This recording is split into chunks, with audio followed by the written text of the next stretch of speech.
Hello and welcome to another episode of How to Roleplay Star Trek Adventures, episode 5, and now it's all about the starship of the show.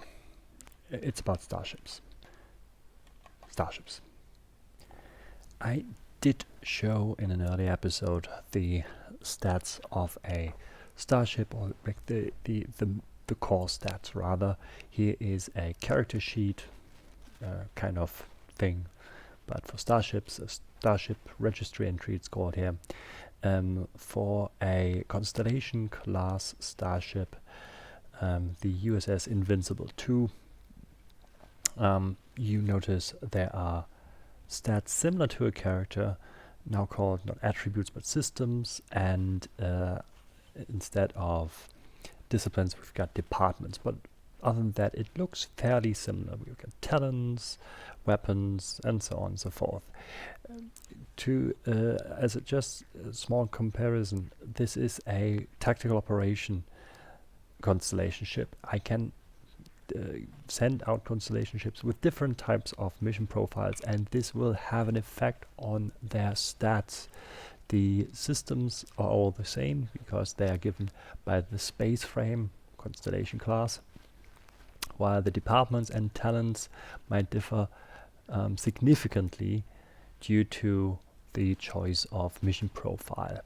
Of course, a tactical operations will probably have more security, which is again going to be the thing that is relevant in combat, while the multi-purpose exploration thing is probably a bit more balanced over all its components.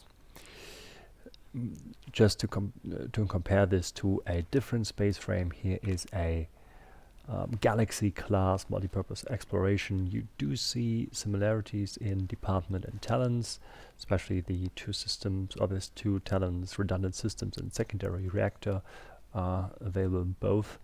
But of course now the systems differ significantly, since the Galaxy is a bigger, newer ship and it's just more advanced than the good old Constellation class.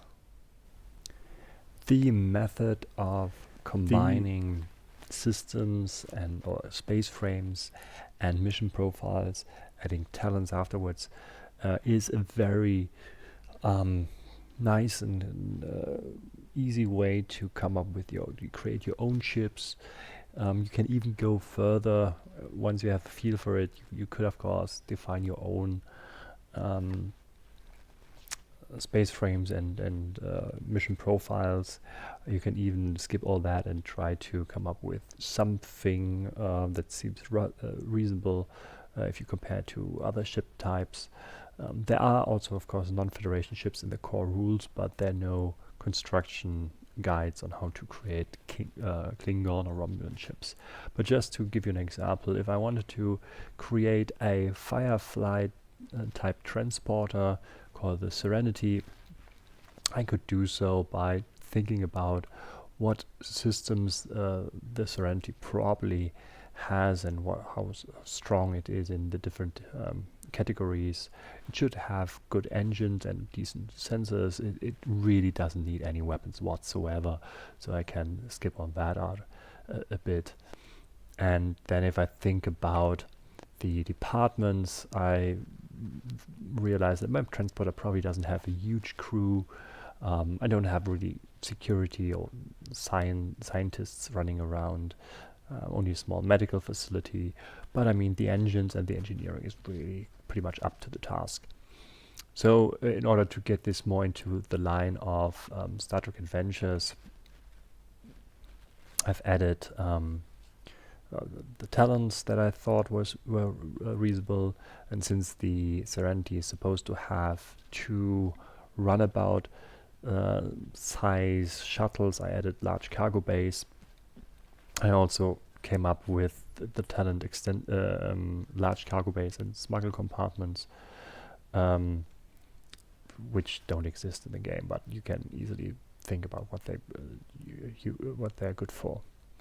So something that where I strayed a little bit from the original was when I added weapons, which the original Serenity didn't have. But I thought, well, Uh, Space combat without being able to fire at all would be a little bit boring. Just running away is probably not the most thrilling thing. So I just added the weapons that a ship of that size might have had. And that's already it. Like it took me 20 minutes or so to create this ship, and I think it's somewhat balanced. If I compare this to other scale 3 ships that are in the book, Federation ships, there are not too many. There is the Nova class and there's the Defiant class, which both would wipe the floor with this ship. The closest you get probably is a scale 4 ship. The Constellation class has similar-ish systems, although a little worse, but then again the Constellation is ancient. So I think this ship would kind of make sense in the universe as a trader, as a smuggler, but nevertheless just a small experiment here.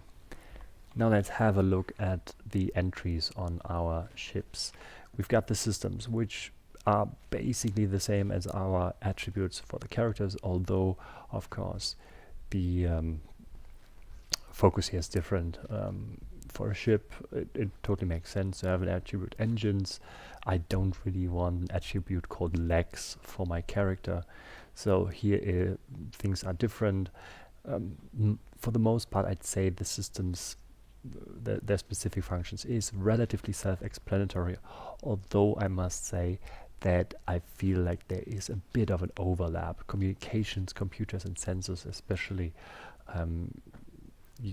Communication states that it's specifically for, well, of course, communication, decoding or encoding messages, but also to filter out the relevant information out of a huge number of communication signals. You could also argue filtering out stuff that you receive from noise, background noise, and other sources could kind of go into the department of sensors, and having traced all the signals out there, and then post-processing basically would be something you do with computers. So I'm not 100% sure the systems are the most perfect things you could use, but I think it gets the job done for the most part, and you at least have an idea for most of them what they actually do. The departments, there's not much to say. It's just exactly the same as for a character, and they will be used exactly the same way.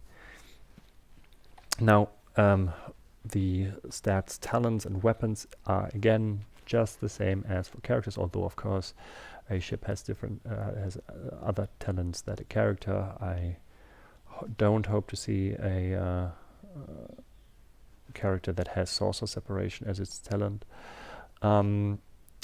Shields are just the same as stress. They have exactly the same mechanic here, which is quite nice.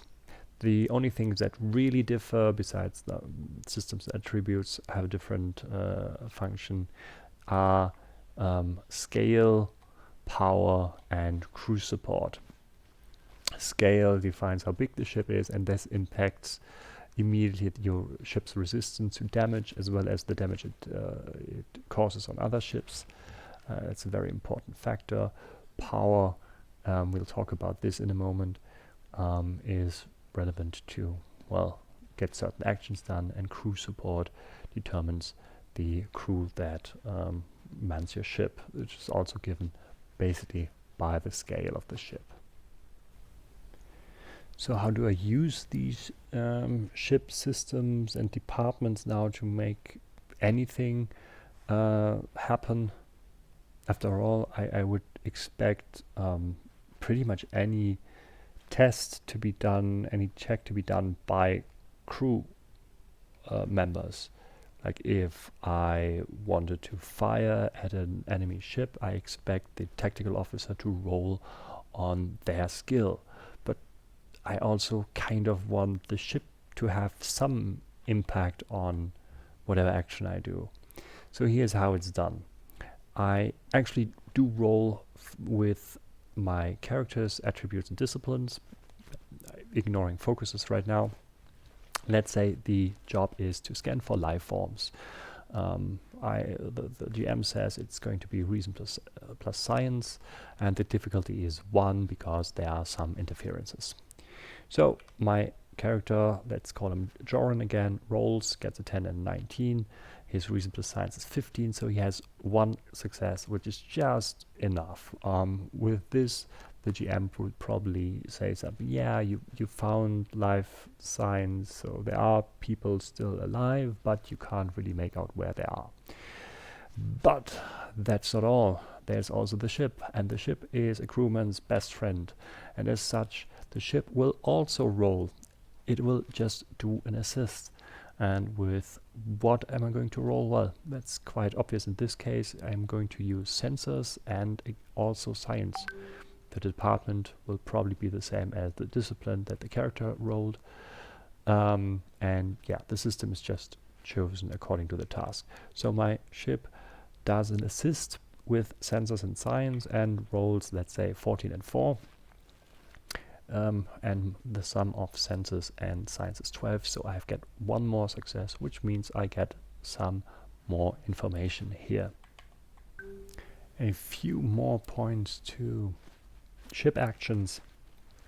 Ships always assist, they don't create advantages. Basically, you can think of the ship being the advantage here, in that scanning for life signs on a distant planet won't work without any tool. So the ship is the advantage you have, and it will then try to assist you in your task, which makes sense. You can have only 1 more character assist you on a given task using one of the ship systems. The book says there are only so many people that fit on 1 console.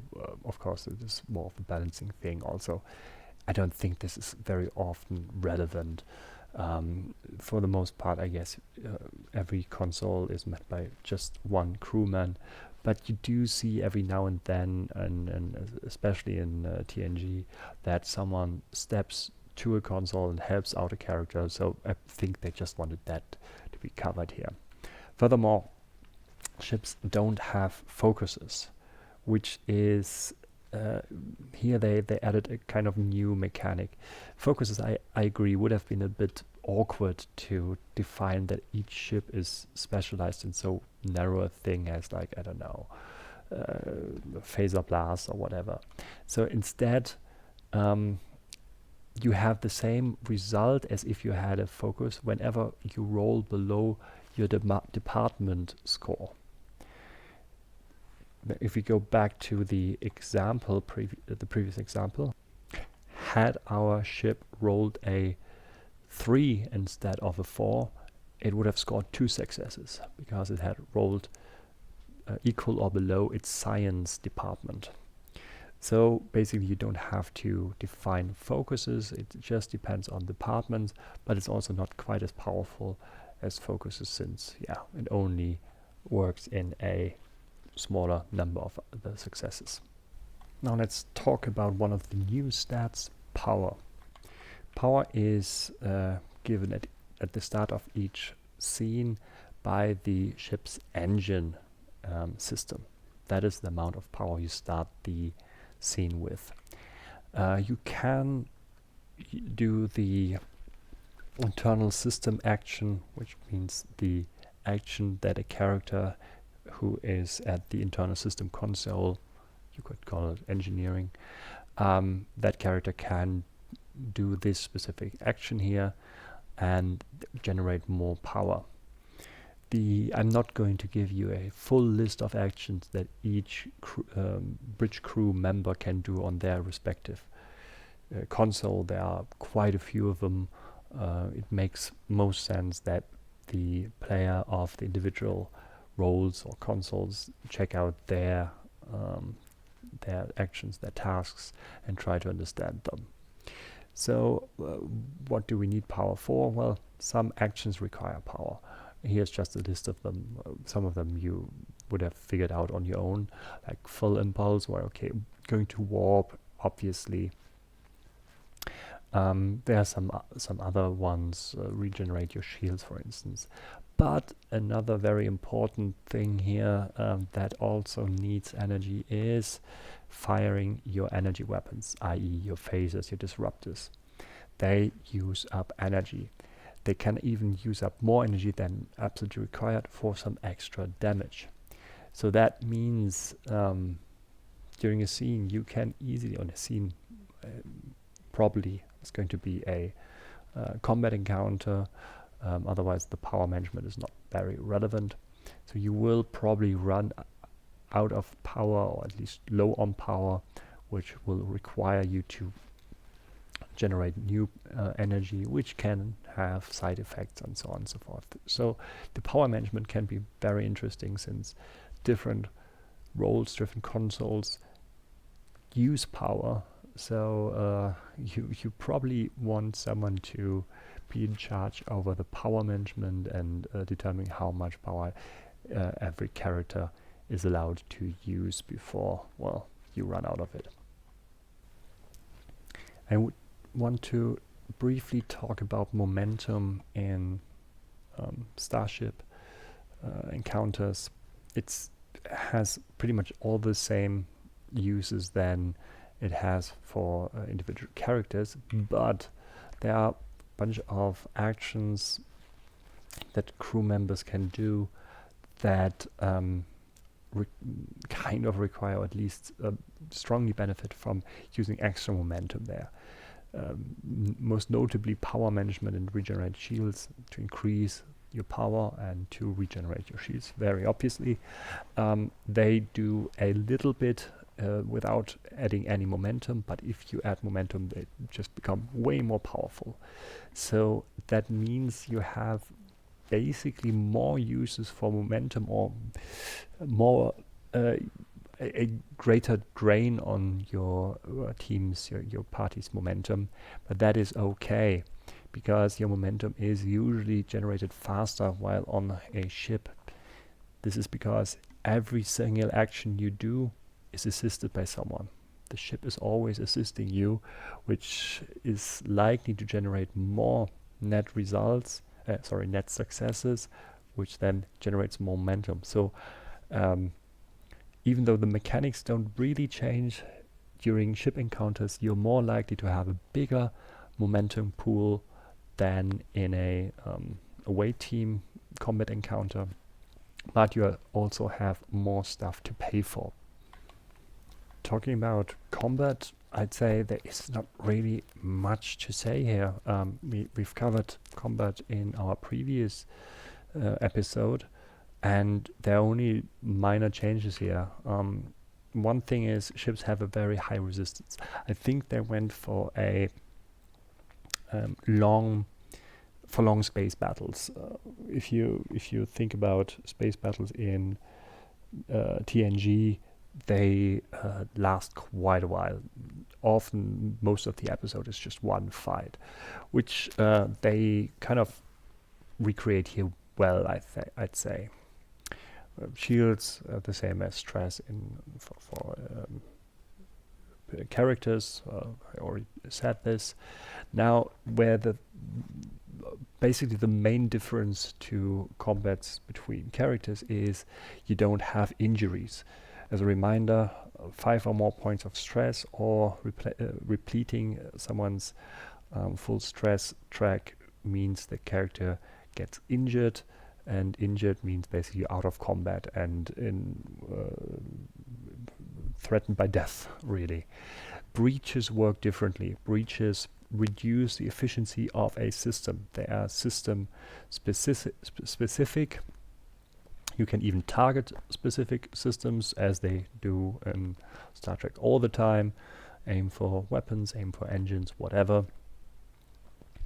And only after you suffered 5 breaches on a system, that system becomes useless. But even that doesn't destroy the ship. That means ships can really take a lot of damage. Not only do you have a high resistance, resistance is the same as the scale of a ship. So a Galaxy class ship has resistance of 6. The first 6 points of damage you roll up are negated, and then 5 breaches per system that can lead to very long encounters, especially if you don't aim for a specific system and you just spread your damage. So the only ways to really be destroyed is by things like a reactor breach, or if a majority of systems get breached. I think it never quite says when your ship is actually destroyed, kind of suggesting that it's if all systems are breached or have 5 breaches, then the ship only then it blows up. But given that as soon as your weapons are destroyed and your engine is destroyed, you're dead in the water. Like at this point, you cannot fight back, you cannot flee. So if you think about how space battles in Star Trek usually are handled, they rarely ever end with, or in many cases they don't end with a ship being destroyed, but with a ship surrendering or retreating. And I think this is what they went for here. It's very unlikely, even if you very outgunned or you really bad luck, that your ship is just destroyed. It's more likely that after your weapons are disabled, you just try to flee, or when your engine is disabled, you try to surrender, anything like this. There is, of course, there are rules for what they call NPC ships that are just destroyed as soon as they have 5 breaches, regardless of where they are. So you can have that to a more faster combat, especially with smaller enemy vessels. So yeah, that is pretty much all of the changes in combat in a nutshell. All the other changes are basically given by the actions that the different crew members can do, and by the inclusion of energy and the higher momentum in the higher momentum flow.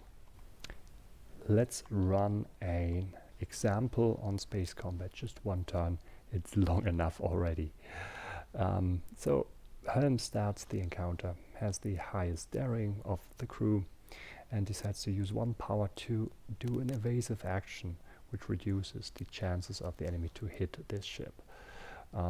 They score 2 net successes since they are assisted by the ship. Then it's Sensor's turn. They decide that they want to scan for weaknesses to augment the attack that is done by Tactical later. Score another 3 net successes, so we are up 5 momentum already. So it's Tactical's turns. The enemy ship also did stuff, but we didn't see any of that, and we don't care that much. Tactical decides to fire the ship's phasers in a spread pattern, since they phaser arrays and you can just choose between area and spread. I'll explain what spread patterns do slightly later. So firing phasers costs 1 power, and Tactical decides to add 2 more powers, the absolute maximum, for more damage. Gains 2 net success, so we are at momentum 7 already. Now Tactical has to roll for damage, and since it's kind of usually the most boring thing to just attack, Tactical gets a whole bunch of choices now, can stuff they can spend momentum on. Tactical decides to spend 2 momentum for penetration, reducing the enemy ship's resistance, which is very powerful. Spends 2 more momentum on more damage, and the versatile 2 quality of the phases give basically 2 free momentum for the attack, which Tactical uses for devastating attack, which gives you basically a secondary hit on the enemy ship. Now let's put that together. We have 12 challenge dice, 8 by default by the phaser arrays, 2 more for the power, the extra power we used, 2 more for the extra momentum we used. We rolled up, let's say, 11 points of damage and also 3 effects. The effects in a spread attack give us a secondary attack. So we have one secondary attack from the devastating purchase we did with momentum, which is half the damage rounded up of the original attack, which is 6 damage, and another 8 damage from the spread. There's another 6 damage, but we have 3 effects, so the additional effects add +1 on the damage. So actually, this one attack gave us 3 hits, 12 damage, 6 damage, and 8 damage. So if the enemy ship had resistance 5 and let's say no cover, we're already at 1 breach, 11 damage, -5, 6 damage. For every 5 or more damage, there's 1 breach. And everything sums up to 10 points of damage to the enemy shields, which is really nice. Let's just have a brief look at what the enemy does in return. They fire back. They do, after all the calculation, 10 points of damage. We have resistance of 6, so only 4 of them hit the shields. So we end up pretty much close to the end of the first turn at 6 out of 10 points of shield, 7 out of 10 points of power, and a momentum of 3. That is all that is left after our attack. Our internal systems, our engineering crew member has not acted yet, so they decide to regenerate shields. That costs us another 1 point of power, leaving us with 6. He uses up 1 of the momentum to fully recharge our shield. So that was a very successful first turn.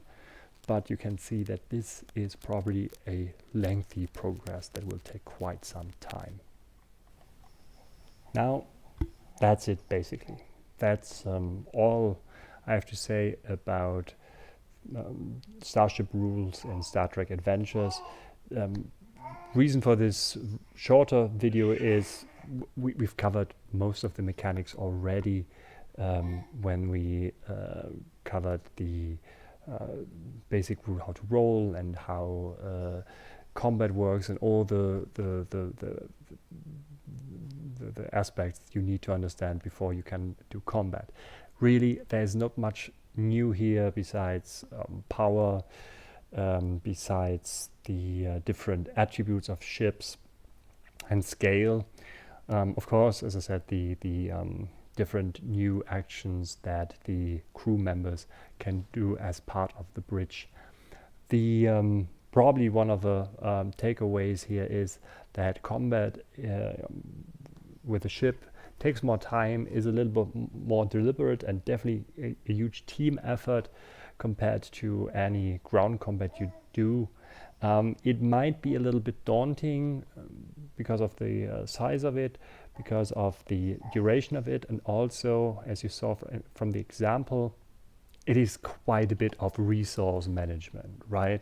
So we have power to take into account, we have momentum to take into account, and the difference between I spend everything I have at my disposal in a smart way and do massive amount of damage versus I spend little and barely scratch the hull of the enemy ship.